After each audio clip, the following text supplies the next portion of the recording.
Fala meus amigos, minhas amigas ligadas aqui no Dois Toques, a casa do futebol. Vídeo um pouquinho tarde hoje, nesse domingão.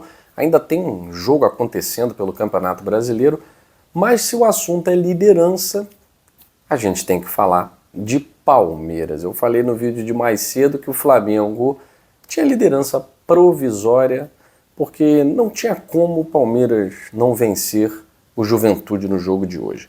Ah, mas vai ser no Alfredo Jaconi, o Palmeiras pode poupar titulares, e poupou, né? E poupou muitos titulares. Gustavo Gomes nem no banco estava, o Vitor Roque entrou depois, Flaco Lopes. Então o Palmeiras poupou a chamada linha de frente e conseguiu vencer o Juventude de forma tranquila, por 2-0, sem precisar dar espetáculo. Palmeiras venceu bem no primeiro tempo, com o Bruno Rodrigues fez 1-0 num bate-rebate ali que começa numa jogada pela lateral, com o Kelvin, o Rafael Veiga, grande nome do Palmeiras essa semana, né? E o gol do Bruno, que já tinha feito gol contra o Juventude no primeiro turno, lá no Allianz Parque. E no segundo tempo o Palmeiras fechou o caixão, 2-0, deixou a partida tranquila. E vale destacar aqui também, a gente falou, né? Pô, o Carlos Miguel, depois que chegou, trouxe uma zica danada, tomando 6 gols em 2 jogos. Bom, parece que a zica acabou, né? Não levou gol contra o Cruzeiro, não levou gol contra a LDU e também passou em branco no jogo de hoje contra o Juventude, fazendo boas defesas, assim como no jogo contra o Cruzeiro, que ele salvou o Palmeiras de uma derrota. Hoje contra o Juventude também, boas defesas, garantindo ao Verdão a liderança do Campeonato Brasileiro. Palmeiras agora chega a 65 pontos contra 64 do Flamengo. Vai ser até o final briga ponto a ponto. Para a tristeza do Flamengo, não tem um confronto direto, né?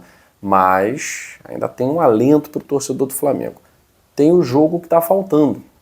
O Flamengo vai ter o jogo que está faltando contra o Sport, na Ilha do Retiro, provavelmente com rebaixamento sacramentado, né? E o Palmeiras vai ter o jogo contra o Santos. Jogo contra o Santos na Vila Belmiro, o Santos desesperado, precisando vencer de qualquer maneira, além de ser um clássico, né? Então, para o palmeirense, é torcer para que o Flamengo perca alguns pontinhos nesses jogos, nesses 8 jogos restantes, que Palmeiras e Flamengo têm um jogo a menos do que a maioria dos times, né? Então, enquanto a maioria dos times tem 7 jogos a serem feitos, Palmeiras e Flamengo têm 8 jogos a serem completos aí para encerrarem sua participação no Campeonato Brasileiro. E esse jogo a menos vai ser muito importante, é o trunfo do Flamengo, na verdade. Enquanto o Palmeiras vai pegar 2 vezes o Santos, o Flamengo pega o Sport. Então, no Maracanã ontem, uma vitória que parecia que não ia acontecer no primeiro tempo, mas uma superioridade tão absurda, uma hora a bola teria que entrar, né?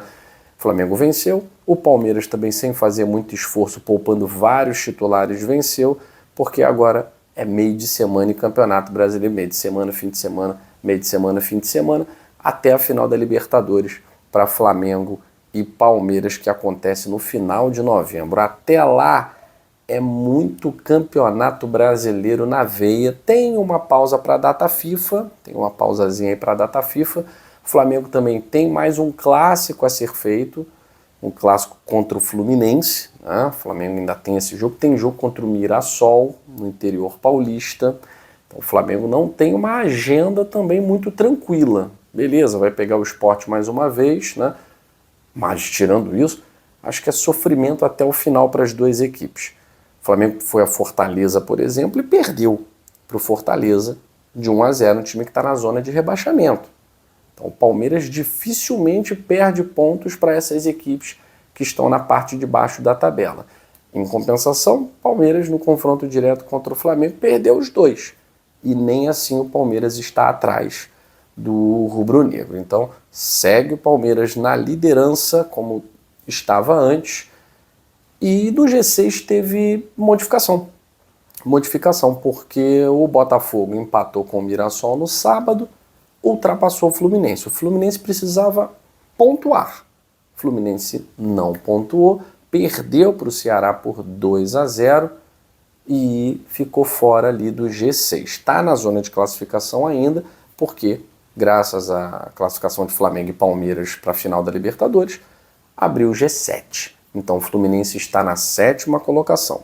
Mas tanto o Fluminense quanto o Botafogo tem que estar de olho, porque Vasco e São Paulo podem tomar posição aí no Campeonato Brasileiro. O São Paulo, por exemplo, se vencer o Vasco, ele pode ultrapassar o Fluminense. O Vasco, se vencer o São Paulo, ele pode ultrapassar de uma vez Fluminense e Botafogo.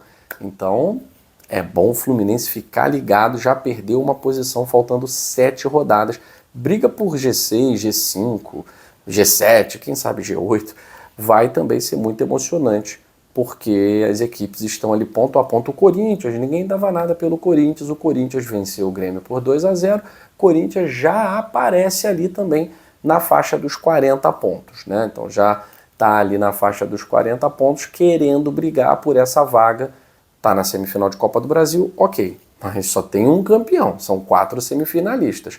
Então tanto Vasco, Fluminense, Cruzeiro já está garantido na Libertadores, e Corinthians, todos eles brigando para ficar ali pelo menos entre os 7 primeiros colocados, porque aí já tem Libertadores garantida, seja a fase de grupos, seja pré-Libertadores. Quem está muito próximo, aí está na fita para garantir fase de grupos, é o Bahia, né? O Bahia que estava perdendo para o Red Bull Bragantino 1-0 dentro da Fonte Nova, algo muito esquisito, né? O Bahia não é de perder dentro de casa, ainda mais para uma equipe bem fraca como é a do Red Bull Bragantino, mas o Braga abriu o placar, saiu na frente, até os 24 minutos do segundo tempo, se segurou e depois só deu o William José brocando lá 2 vezes e o Bahia virou o jogo, né? O Bahia tá demais, dentro de casa, tá fazendo o dever certinho e botou 4 pontos de diferença para o 6º colocado. Então o Bahia tá na 5ª colocação, 4 pontos à frente do 6º colocado, que nesse momento é o Botafogo. Bom, como eu falei para vocês, tem jogo acontecendo, Vasco e São Paulo, daqui a pouco a gente volta num vídeo curtinho, no Shorts, falando sobre essa partida, beleza? O jogo é em São Januário, né? Vasco embalado, São Paulo vem de vitória, também quer uma sequência positiva, tem tudo para ser um grande jogo. Você que está ligadinho aqui no Dois Toques, a Casa do Futebol, lembre-se, toda semana nós temos os reacts e temos também a nossa live com o Michael Martins, com a Juju Calabria, Artemis Batalha, Otávio Manuel. Então não perca a nossa programação aqui no Dois Toques, a Casa do Futebol. Valeu!